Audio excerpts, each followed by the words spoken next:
All right, here's chapter 10. So we've talked about the principles of exercise training or just training in general.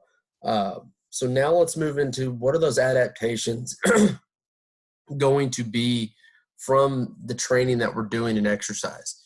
And the first thing that we're going to talk about is the adaptations that occur from resistance training. So we're going to talk about who it's appropriate for, strength training wise. What are the mechanisms of strength? Hyperplasia versus hypertrophy, resistance training in the special populations areas, and then recommendations on protein intake. So resistance training, this is any type of training that's used to increase strength, power, muscular endurance, and even muscular size, so increases in lean mass. Who is it appropriate for? It's actually appropriate for men, women, young, elderly, athletic and non-athletic. The biggest thing is that within those populations, men, women, young, elderly, athletic, non-athletic, it's not that it's not appropriate for them, just that everything is not appropriate, meaning it does need to be altered a little bit depending upon who is undergoing the resistance training program. Within 3 to 6 months of training, we can have anywhere between 25 to 100% gains in strength improvement. And even 50% of that is going to be to proper movement patterns. So once again, we're going to come in and start talking about that neurological chapter that we learned earlier this semester. So hopefully you're starting to understand how each and everything that we've talked about, one way or another, they're all interconnected. And by doing those movement patterns properly, that's going to increase strength by 50% because it's putting the body in proper alignments. It's putting it into where the muscles that are supposed to be actually completing the movement are the ones actually doing the work instead of something else trying to take control or pick up slack, and it's not meant to do what it's trying to do. So what are the mechanisms of strength? Increases due to hypertrophy. So yeah, if we make the muscle larger, which is what hypertrophy means, you will inherently create a stronger muscle. It may not be by a lot, but if the muscle does get bigger, it will inherently get stronger. And so when we have that hypertrophy, it's when we start to see a visible increase in that muscle size. When we have something like limb immobilization occur, whether that is through potential bed rest due to illness, or if you want to think about it in terms of injury-wise, when you break a bone, if anybody in the class has broken a leg or broken their arm, when you put a cast on, it doesn't allow for that body part to move in the same ways that it was used to. And so what happens? They come off and cut the cast off, maybe 6 weeks later, and that forearm is a little smaller, or that calf is a little smaller than the other one because it hasn't been used. It hasn't been contracting in the same mechanisms anymore. So it gets smaller. That's what atrophy is. And then strong relationship between strength and size, that's why. So if we're trying to get a stronger muscle, we have to include hypertrophy work as well. And hopefully you understand what I mean by including hypertrophy work from chapter 9, okay? We have to get the muscle bigger. Can you work on strength and make muscles stronger without necessarily getting them bigger? Yeah, of course, you can. And even doing that type of work will make the muscle bigger. But it's not going to grow the muscle in size the way hypertrophy work does, and vice versa. Hypertrophy work is not going to give you the strength gains that strength lifting would do. So it's an interconnected relationship that one is going to aid in the increase in size while the other one's going to be in strength, yet they both have underlying mechanisms that help one another. Size does play an important role on strength. The increases in number of cross bridges that are formed, increases in force generation that is force that's being generated throughout a contraction. So the larger the muscle mass means that we have more and more cross bridges that are being created. So that's all your actin and myosin connections that are going on. We're increasing force. Why? Because if we're starting to increase the amount of cross bridges, that's inherently going to increase force.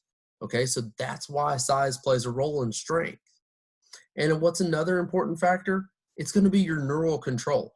So once again, a lot of the strength gains are what we call newbie gains. Uh, when someone increases strength quite a bit at the very beginning of a workout program, a lot of it's due to neural control. Just think about it in this sense. Go try to learn something brand new.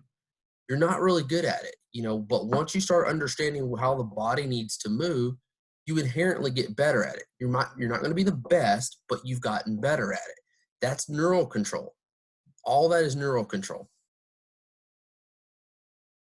So when we talk about some of these neurological adaptations that occur when we resistance train, those are, like I just mentioned, those early stage adaptations. So it may not necessarily be that you've had any true strength gains either. When we put the body in proper alignment, what we used to think what might have been heavy, or, oh, we can't do this. A lot of it can be from the fact that if the body's not in the proper alignment and doing the proper movement pattern, yeah, of course you can't do it. It's starting to act and call upon other muscles that aren't meant for that or not strong enough to complete that action. And therefore, you're not really recruiting fully the muscles that are supposed to be completing the action. So therefore, yeah, you're not able to do it. So inherently, just by getting in the right movement pattern, you're going to recruit more of the muscles that are being called upon, therefore making yourself stronger and understanding the body, allowing the body to understand that, oh, yeah, I can handle this. Let's move on. We see more motor unit recruitment. They become more organized, meaning that once we start training them, they start to understand what we're trying to do. Okay. So once again, if we start thinking about it in the sense of, think about early childhood. Okay. Think about any nieces, nephews, your own children, whatever it might be. Think about it. What do they look like when they try to do a movement? It looks discombobulated, glitchy, it's not smooth, right? But what happens once they start to learn and start to redo everything all the time? It gets smoother and smoother and smoother, right? Same thing when we start to work out and do resistance training. The more we put ourselves through that movement, the more organized or the more in sync all of our motor units become. Therefore, we create more force that way, which means that we're getting stronger. Okay. We improve the rate of force development. So in other words, how frequently we can develop the force, how frequently can we contract that muscle, that way we get stronger. Okay. So think about it that way. If you don't have a high rate of force development, you're not that strong. So the more we do it, the stronger we get, because we are able to generate force more frequently. And then we start to override some of that, those safety mechanisms, those GTOs that we talk about. It's that autogenic inhibition, meaning the GTO's job is to make sure that we do not do things to injure the body. Okay. But how do we adapt and how do we get stronger? We have to push the body. We're pushing it to the point where those GTOs want to be overridden and say, okay, we can handle this, but I'm putting you at this new mark. Can't go there. Then what do? We push our exercise to that point, and finally they're like, you know what? Okay, we'll go here now. Okay, that's what the autogenic inhibition override is. And then we increase the force or the strain on the muscle and the tendons. If we can do that, then we've become stronger. Neuron control, controlling the contractions, inhibitory or the excitable signal. So once we start to synchronize those motor units, we can start to get it to where that contraction is being controlled neurally. Strength gains due to changes in connections at the spinal cord. This is what's allowing for that synced contraction to occur instead of, different parts of the muscle deciding to get the signal, or at what point do they get the signal, and it all fires at different rates. Well, guess what? The more we do it, the more in unison it is, and it's a complete firing, and it's a synchronous movement. Okay. We increase the number of motor units firing at one time. Well, guess what that's going to do? That increases the more muscle fibers that are activated at a single given moment. If we can activate more muscle fibers, what do you think we're going to become? Stronger, okay? That autogenic inhibition, again, I was just kind of talking about it. That GTO prevents the muscles from applying too much force, meaning it does not want to go and injure itself. So we have to work our way to that point to where we kind of ease the tensions and allow it to reset itself to a higher tension point. Once we do that, then we're stronger and we work again, and then it'll override again. That's why when we have large forces that are created, that's what's causing significant damage. That's what we're trying to override. And if we go too fast, too quickly, that's why individuals will still, one of the things you're probably thinking, well, if that's the case, then how come people get injured when they're lifting weights? A lot of the time is because they may be trying to do something that the GTO is not ready to allow to happen. And therefore, it puts it in a position and it doesn't have the ability to stop the movement. And therefore, that movement breaks the muscle. Maybe it tears the muscle. Maybe it rips the muscle, the tendon from the bone. Lots of different things can happen, but that's one of the reasons that GTO is there. It's to try to minimize those happenings, those occurrences. Consistent training can adapt and override these mechanisms. Again, once we do that, we can apply more force. Potential explanation for the human strength. Here's this. So when we are, none of this matters in a fight or flight situation, okay?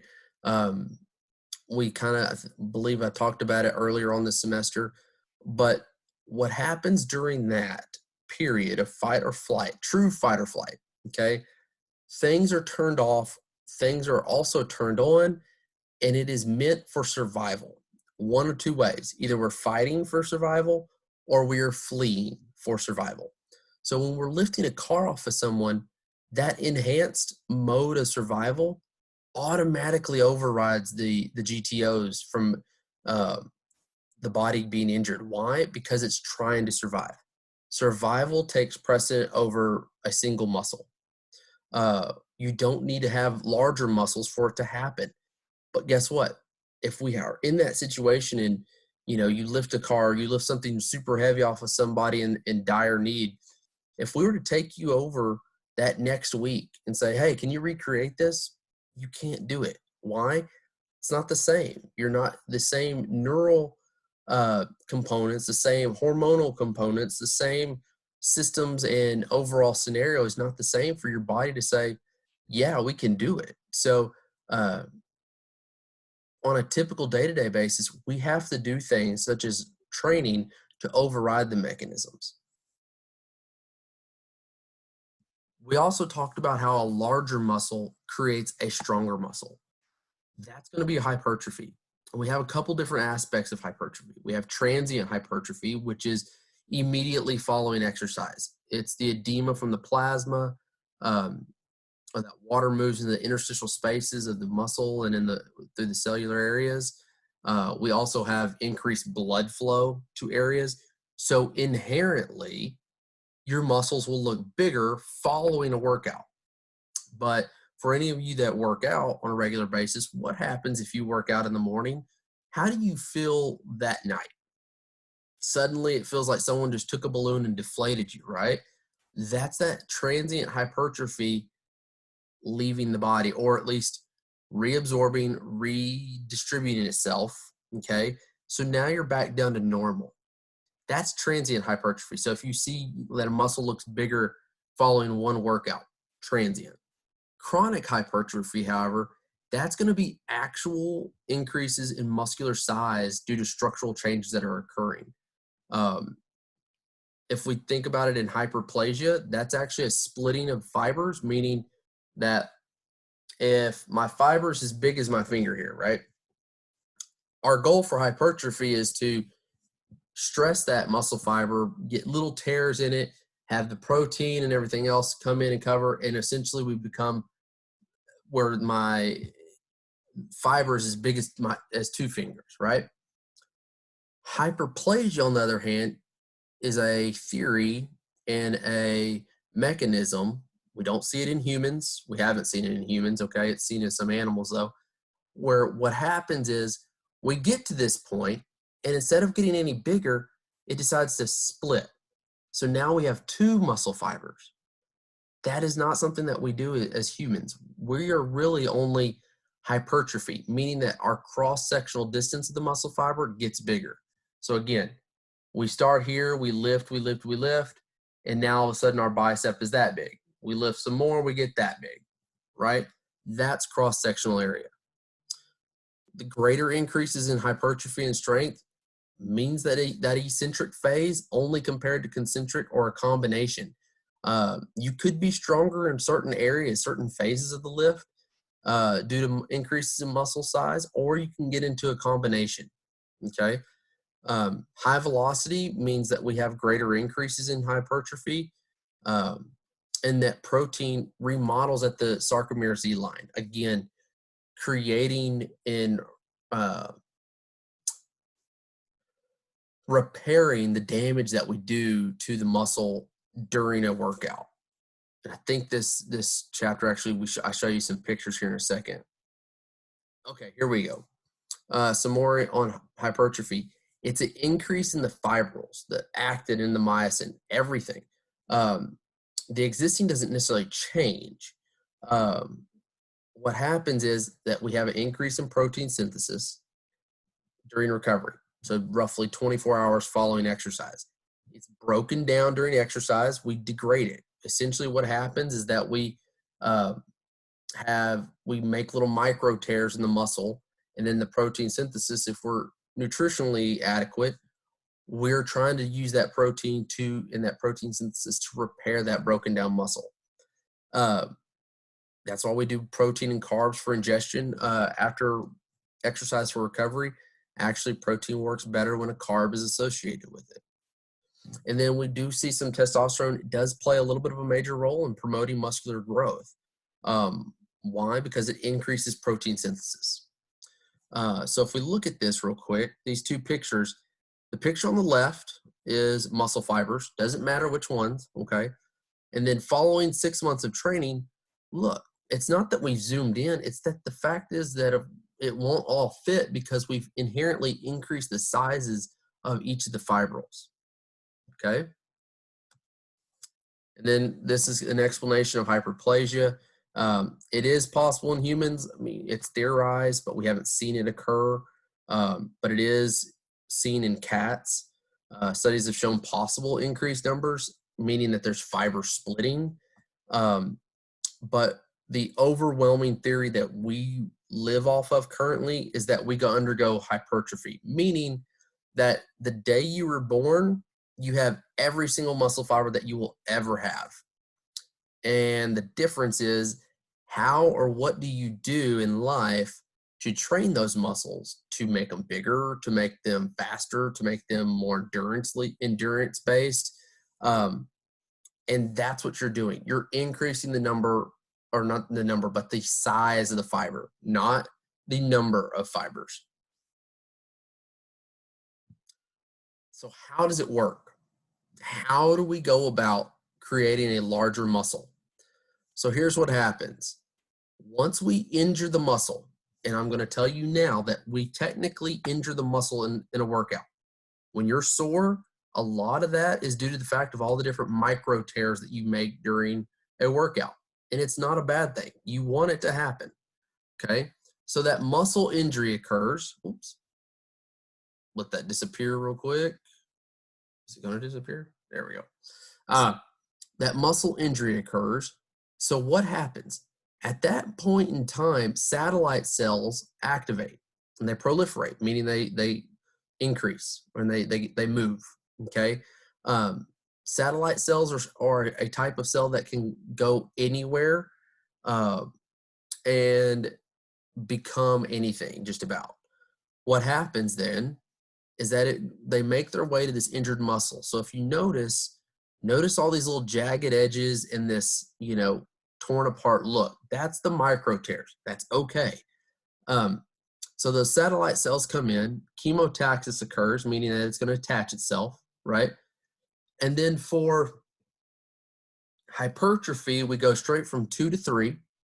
That fusion to the damaged myofiber occurs, right? Then we go to 5. It's regenerated myofiber with the central nuclei. So now look, we've got a brand new cell or muscle fiber here, or not brand new, but a repaired muscle fiber. And so think about it this way. The more that we do that, the more of these satellite cells are going to lay down. Eventually, this is going to increase in size. And it's not just one fiber at a time.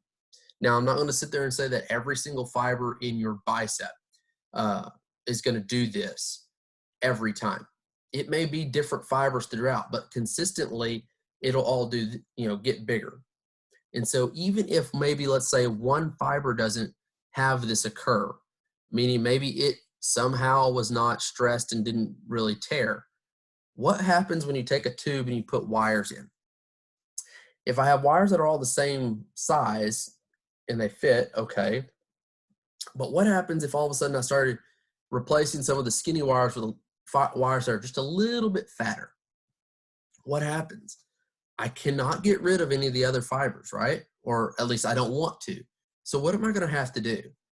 If I have a tube and they don't fit or it's too tight, I have to eventually get a bigger tube to go in, right? Well, that's the process of hypertrophy. As long as muscle fibers are getting bigger, that's what's going to happen. And then you go through this whole thing again.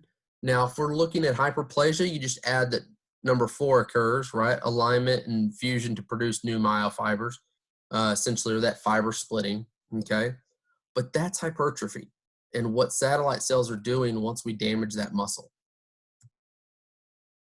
Neural activation in hypertrophy. Short-term neural, like I said, those first 4 to 6 weeks. This says 8 to 10. That's pretty long. The more trained you are at the very beginning of it, the smaller that window is going to be for neurological adaptations. But those are the short-term. They're going to help increase strength due to muscle neural adaptations. And we may see a small increase in hypertrophy. But we might not see that big of muscle size changes, okay?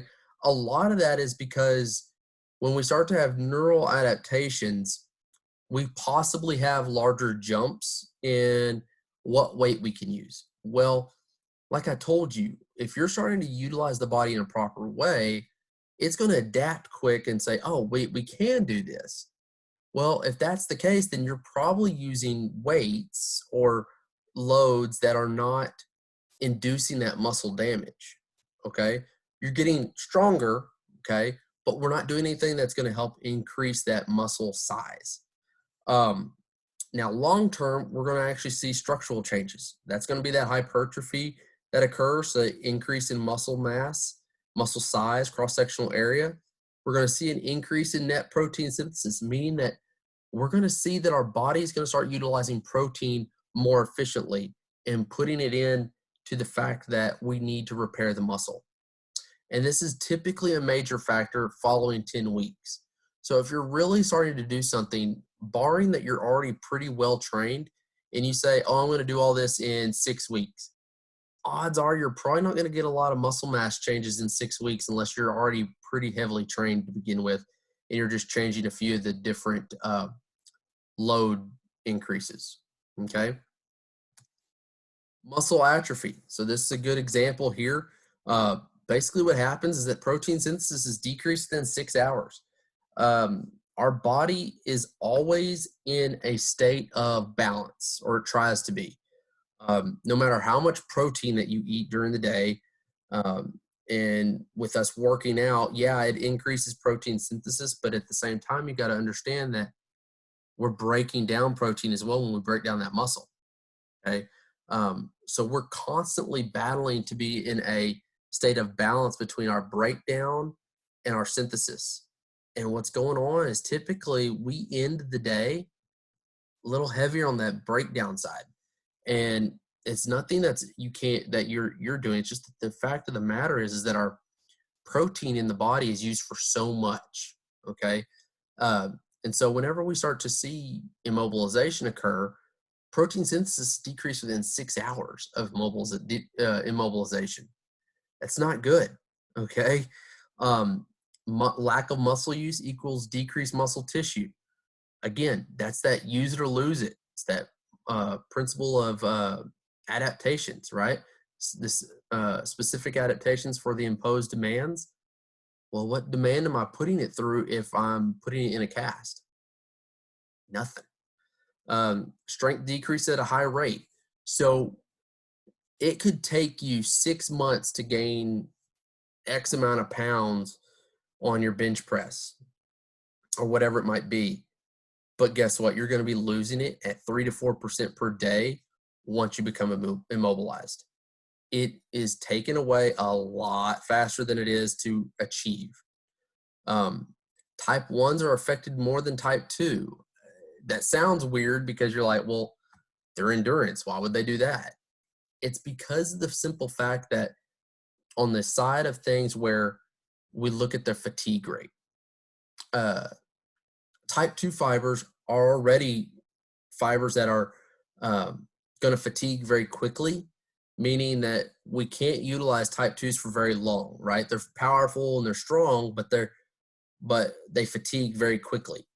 Well, type 1s, when you start to immobilize them, they start to lose some of that fatigue resistance, meaning that they become more fatigable or a little easier to fatigue, which means that they're affected a lot more than that of the type 2s.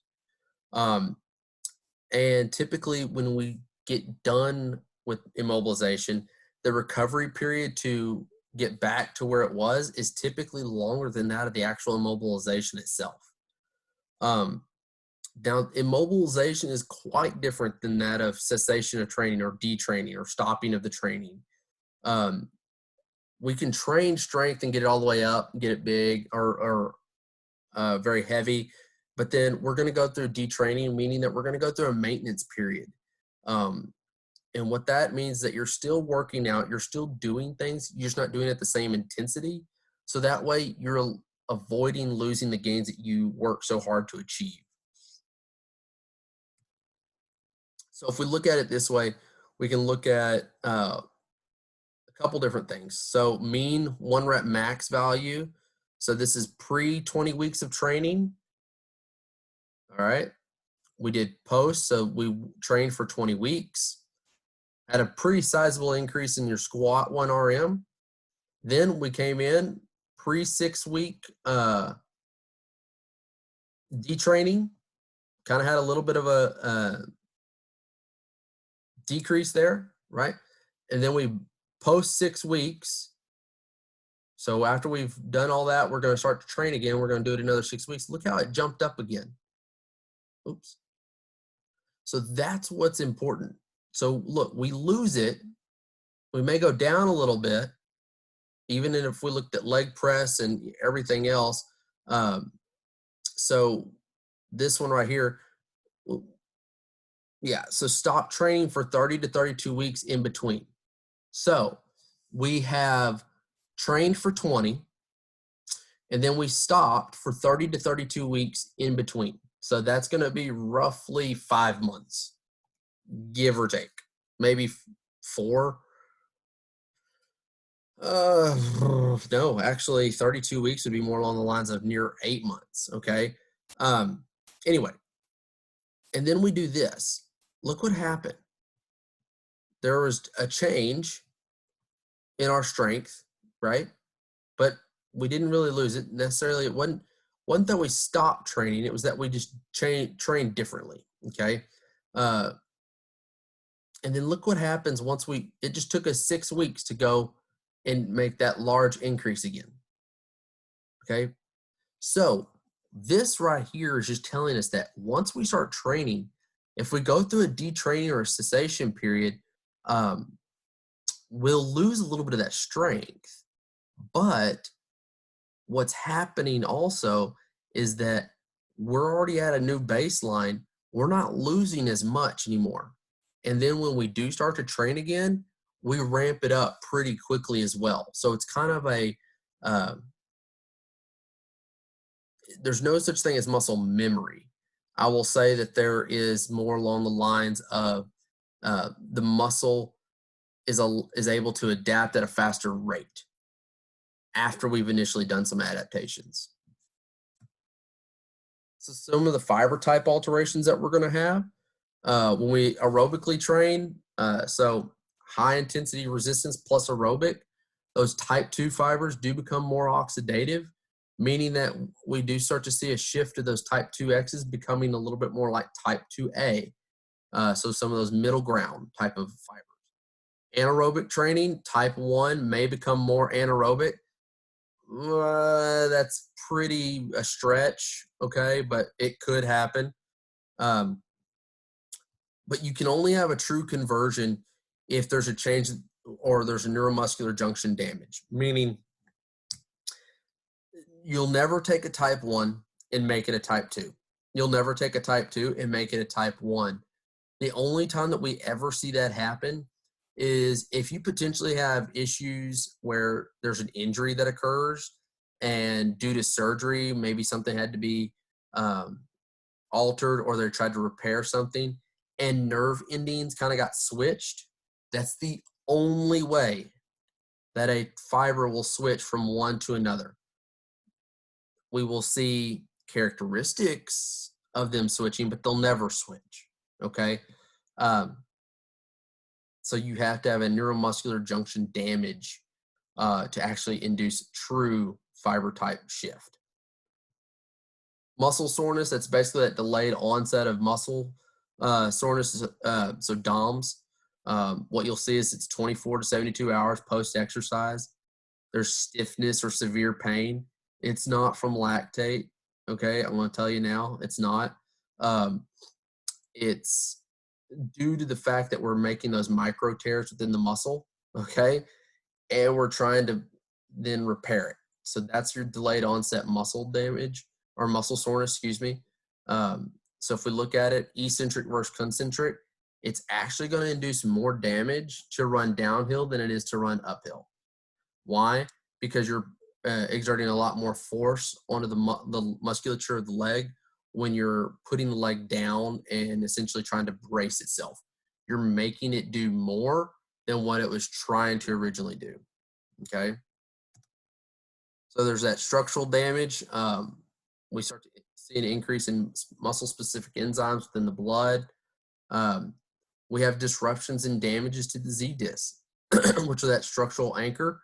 And that's where we'll start to see with that protein synthesis. You'll start to see that when we start to make structural changes, we're repairing those areas of the body. Hopefully, I think this has a picture. Yeah, here we go. So if we look at it, some of the damage that we do, if we look at it, look at the picture here on the left, and what you see, that's your muscle under a microscope pre-exercise or pre-training. And notice these little areas right in here. Okay, those are our Z discs. Okay, so there's actin and myosin in here. We go when we train, look what has happened to these Z discs. They're, I mean, lack of better word, they're obliterated, right? So it's that increase in protein synthesis and then the structural changes. We're going in and repairing this, right? We're going in and repairing it, making it stronger and a little bit larger to look like over here on the left again, okay? So that's what we start to see. That's what's happening when you start to feel muscle soreness. We have the inflammatory reaction. So everybody always talks about, I don't know, you might not understand it, you may not hear it. Everybody's like, oh, can't have inflammation. Actually, inflammation is key to adaptations within the muscle. We see white blood cells increase within when we have muscle soreness occurring. Neutrophils invade the injury site. They release the cytokines. Neutrophils can possibly release O2 radicals. So again, we're releasing that oxidative stress. They stimulate the nerve endings. That's going to be that pain aspect that you feel 2 to 3 days later. Macrophages remove the debris. So again, we're creating an area that is just like an injury. It's just on a smaller scale than a true to form injury, okay?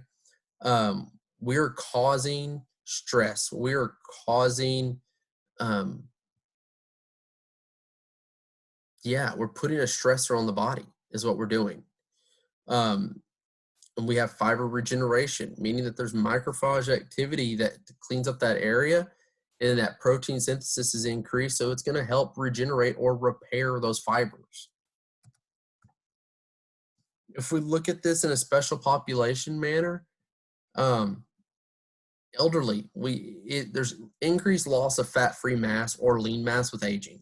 That's basically called sarcopenia. It's age-related loss of muscle mass.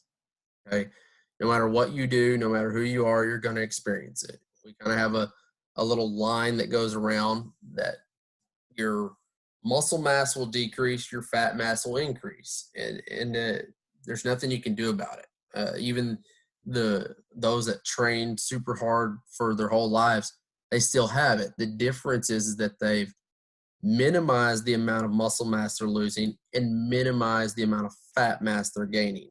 Okay, so that's our goal. Elderly can adapt to resistance training. They can see changes in strength and in muscle mass. So don't sell them short. It's also going to help them decrease their risk of falling. In fact, I mean, yes, we do have balance issues. That's not something I'm going to argue with anybody. But what happens is typically, what happens if you were to go into your room right now as you're watching this video? I want you to stand up, and I want you just to lean as far forward as you can. And then find out what happens when you get to your breaking point. What should happen is that you will feel like you're going to fall forward, and your leg shoots out in front of you to catch yourself, right? You have to have the muscular power to move the muscle or to move the leg out in front of you to catch yourself. You also have to have the muscular strength to withhold whatever your body weight is that's coming down with that force, right? That's why you don't fall forward and keep tripping. Well, guess what? If you decrease your power and you decrease your strength, sometimes the falling is that they trip and they can't catch themselves. It's not necessarily that their balance is an issue, or even if balance was an issue, the fact that if we could, increase a little power and a little strength, we can still decrease that risk of falling. And that sarcopenia is basically due to a blunted response, meaning not that we can't increase strength and muscle mass, it's just that it's going to be taking a little longer, okay? What a young adult can do in 12 weeks, it may take an older adult to do 16 weeks, okay? So it's not that they can't, it may take a little longer, and it needs to be done in certain ways. Youth, debated due to the risk of injury. Here's the thing. If you're progressing the youth properly and you're not overloading them with added weight, you should be fine. The youth already do resistance training no matter what in school. What do you think playing on a playground is? Go climb on the monkey bars. That's resistance training. Go climb up the steps and do all that, and up and down everywhere on the jungle gym. That's resistance training. Okay? It just doesn't look like your typical resistance training. Making sure that you're more in line with stuff like PVC pipe. Put them in the right positions, teach them the right techniques before you do anything else.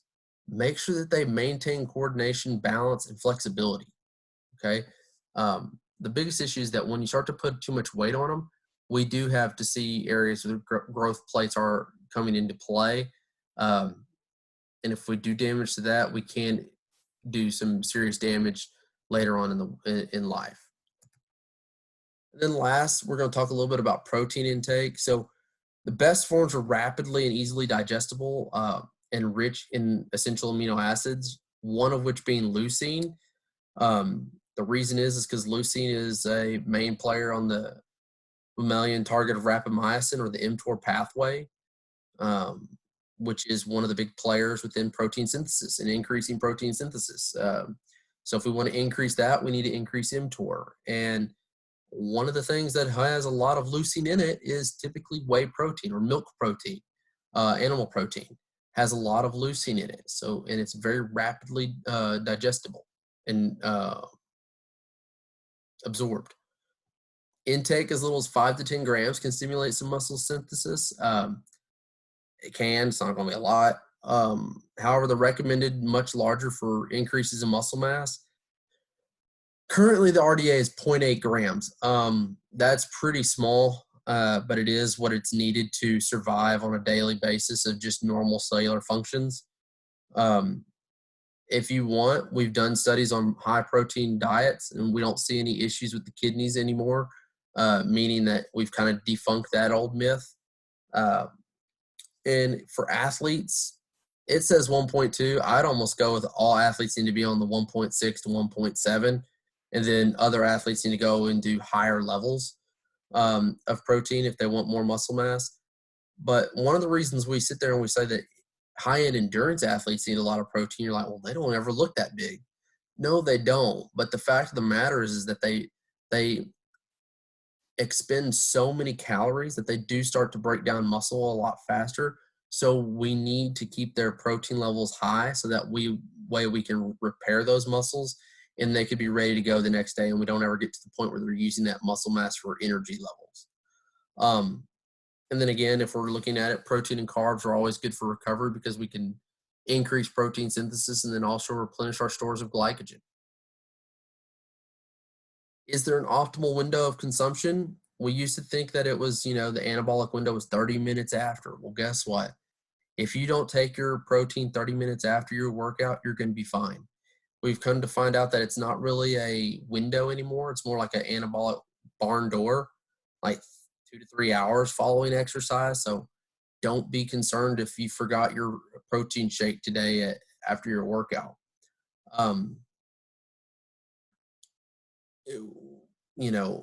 Ingestion during activity, it can enhance synthesis during exercise, but again, we're in the process of wanting to break down that muscle, so we don't want that synthesis to be up that much during exercise. And but it can help with repeated activity or prolonged bouts. So once again, just kind of keeping some caloric intake in there. That's chapter 10. So that's the adaptations to resistance training. The last chapter in this little subsection is going to be chapter 11. We're going to talk about the adaptations of aerobic and anaerobic training. And then we'll move into some environmental chapters. With that being said, hopefully y'all are watching the videos and look for the next one to come out pretty soon. Have a good one.